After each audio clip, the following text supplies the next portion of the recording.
Para sa atong DSWD 11 Express karong adlaw. Nagpahigayon og relief operations ang Department of Social Welfare and Development Field Office 11 para sa mga biktima sa nagapadayon nga share line sa tibuok Mindanao. Mapasalamaton si Cheryly Ramigo nga taga-barangay Mangalcal, Carmen, Davao del Norte human makadawat sa family food packs. Luoy jud kayo mi kay kanang tagahawak halos ang tubig unya pagkahuman nagbalhin mi sa mong mga baboy nga nangita mi og kanang kabalhiran sa mong baboy nga kanang walay tubig. O tapos kanang tanan na mo mga baboy gid ang uban ang baktin gibutang na namo sa kanang sa kariton sa amo ang kanang haputan og lubi.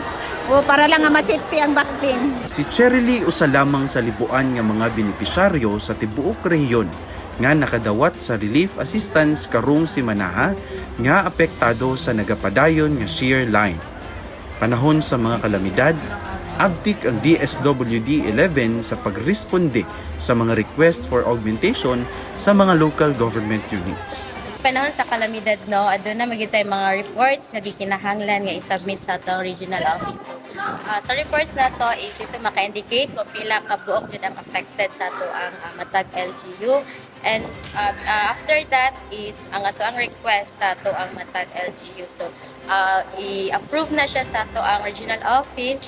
So, kung ma-approve na siya, so that's the time sila point person i-inform ato ang mga LGU for releasing sa ato mga prepositions.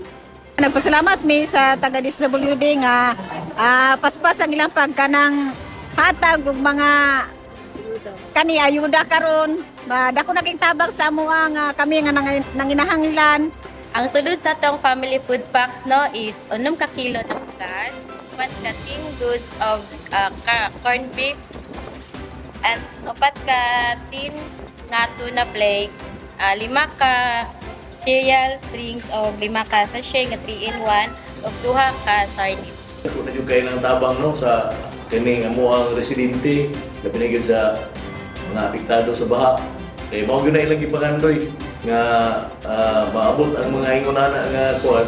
Ang mahuna-unaan na nila ang DSWD nga mutabang sa ilaha. Muna nga pasalamaton yung dako sa tuang ahinsya sa gobyerno na pinagyan sa pagkigalayon sa atong barangay. Hindi yung magaya sa barangay kung wala ang DSWD nga mutabang sa mga diri.